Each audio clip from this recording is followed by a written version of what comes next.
Hello friends, हर हर महादेव सगळ्यांना. तर आज होती अमावस्या, त्यामुळे मग मी उठले संध्याकाळी मस्त अशी. दुपारी थोडीशी अर्धा तासाची झोप काढली होती, त्यानंतर उठले संध्याकाळी. उठले आहे ना, मग असं कंटाळा येतो ना ॲक्च्युली. सकाळी उठा नाही तर संध्याकाळी उठा, खरोखर उठायचा म्हणजे कंटाळा होतो. कुठल्याच वेळेची झोप ही पूर्ण होत नाही असो.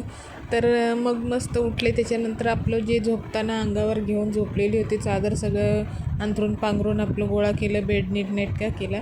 आणि एवढा अंधार कसा झाला होता, तर संध्याकाळ झाली होती आणि बाहेर आहे ना ॲक्च्युली वाजलेले 5च आहेत, पण एवढा अंधार झालेला आहे ना बाहेर, तर काय विचारायला नको पावसामुळे. आणि थंडगार वातावरण झालं. खरोखर कंटाळा येतो. थंडगार असं वातावरण झालं की असं वाटतं ना उठू नये, मस्त अंगावर घेऊन पडून राहावं, पण ऐसा चलता नाही बाय. मग बाहेर बघा किती मस्त पाऊस येत होता. मग किचनमध्ये गेले. थोडंसं आपल्याला कॅमेऱ्यात बघता बघता आपलं स्वतःचं जरा अवतार काय आहे तो पण बघितला. पण खरोखर आजचा अवतार चांगला होता. म्हणजे दुपारचा लाडूला नायराला घ्यायला गेले होते तेव्हाचा जे तयारी केलेली होती ना, ते तसंच होतं. आणि दुपारी आम्ही इथे जेवलो होतो, तर इथे आमचं खरकटं पडलेलं होतं, म्हणून मग आम्ही ते पुसण्याचं काम केलं. तर बघा ही आवाकाडोची काय हालत झाली, बिचारं वाळून वटून गेलं आहे. ॲक्च्युली मी याच्या अगोदर सॅलड बनवलं, पण ते कोणाला जास्त आवडलं नाही, म्हणून मग मी त्याच्या भानगडीत पडले नाही. त्यानंतर हिच्याकडे आले. आता म्हटलं सगळ्यात अगोदर आपल्या कामाची सुरुवात कशी करायची, तर तुम्हाला मी दाखवते ते पुढे बघा. तर हे सगळ्यात अगोदर आमचं काम असतं. यांना केस विंचरण्यासाठी पण 10 वेळा आवाज द्यावे लागतात, तेव्हापर्यंत हे केस विंचरायला येत नाहीत. तर मला हिचे केस विंचरायचे होते, मी हिला आवाज देऊन देऊन कंटाळले. त्यानंतर जेव्हा कंगवा हलवला तेव्हा जाऊन ती तयार झाली, तिच्या कानापर्यंत पोचलं आणि ती केस विंचरायला आली. तर मग मस्त अशी हिचे केस आता आपण बांधून घेऊया. त्याच्यानंतर पुढची कामं करायची आहेत आपल्याला, टेन्शन घेऊ नका. तर मला अमावस्या करायची होती, त्यामुळे दिवे लावायचे होते, म्हणून मग मी सगळ्यात अगोदर साफसफाई. आणि मी नेहमीच अशीच करते. सकाळी उठल्यानंतर, सकाळी नाही ॲक्च्युली सकाळी उठल्यानंतर पण तेच असतं, पण संध्याकाळी उठल्यावर पण मी तेच करते. आणि बघा किती मॅजिक झाली ना, 2 वेणीची 1 वेणी कशी चुटकीत झाली, बघितलं का? मला मॅजिक पण करता येतात, कळलं ना. त्यानंतर विचार केला थोडासा स्वतःकडे पण लक्ष देते. आपल्या डोक्यावर राहिलेले हे जे 4 केस आहेत यांना पण विंचरून घ्यावं, म्हणून मग तुम्हाला अशी स्टाईल मारून दाखवत होती. तर मी अशी हेअरस्टाईल करू का? त्यानंतर बघा मग जाऊन स्वतःची केस पण विंचरून घेतली. म्हणजे लगेच मग काय एकदाच विंचरून घेतले की मग टेन्शनच नाही. पुढे तुम्हाला कळेलच की मी उठल्या केसच का विंचरते.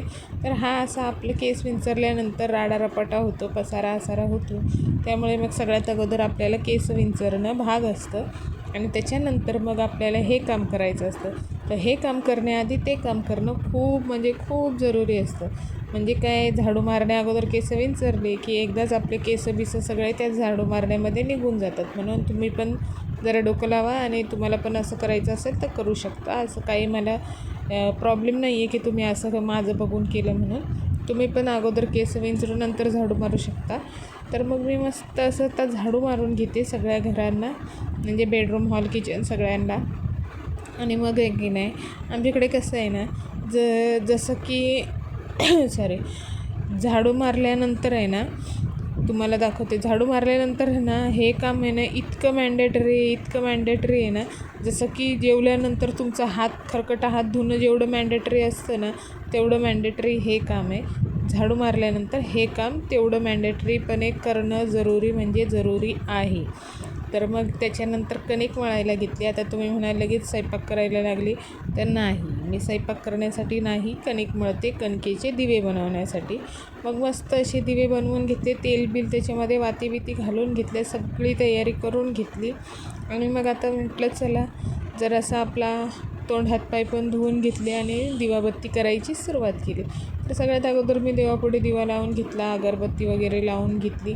मस्त अशी दिवाबत्ती शांतपणे करून घेतली. कसं आहे ना, दिवाबत्ती करण्यासाठी लवकर थोडंसं सुरुवात केली ना की जरा शांततेने करायला भेटते.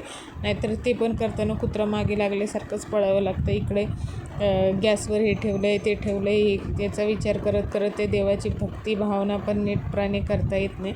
म्हणून मी थोडीशी लवकरच लागली होती, जेणेकरून मला कमीत कमी त्या देवांकडे तरी शांततेने लक्ष देता येईल. तर मग मस्त असं दिवा लावून घेतला, अगरबत्ती लावून घेतली. त्यानंतर मग मला करायची होती दीप अमावस्या. तर काल भरपूर जणींनी केले असेल दीप अमावस्या. आणि खरोखर सांगते, हे दिवे लावल्यानंतर आहे ना, जे म्हणजे घरामध्ये जे प्रसन्न असं वातावरण होतं ना, आणि मनामध्ये पण इतकं छान वाटतं. त्यानंतर माझ्या लेकीचं औक्षण करून घेतलं आणि याच्यात माझ्याकडून एक चूक झाली. तर ती चूक ही झाली की मला त्या कणकेच्या दिव्याने तिला ओवाळायचं होतं आणि मी ह्या दिव्याने ओवाळले. बरं असो, देव माझ्या लेकीला खूप आयुष्य देतील, खूप दीर्घ आयुष्य देतील. त्यानंतर मग मस्त असं माझ्या बाळाला ओवाळून घेतलं आणि माझं बाळ बघा कसं हसतं आहे. आणि दिवा थोडंसं हलला म्हणून ते घाबरलं पण होतं. तर घाबरगुंड बाळ आहे माझं, तर टेन्शन घेऊ नका.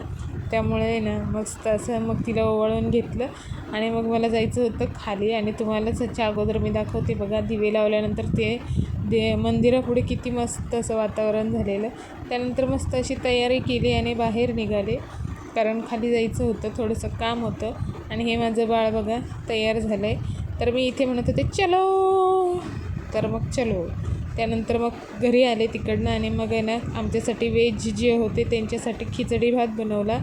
आणि आमच्या सासूबाईंना ना मच्छी खायची होती, म्हणजे बांगडा मच्छी खायची होती, म्हणून मग एकच बांगडा आणला होता, कारण ते एकट्याच खाणारे होते. मग त्यांना एक बांगडा करून दिला आणि प्रॉन्स हे कालचे होते. Bye bye.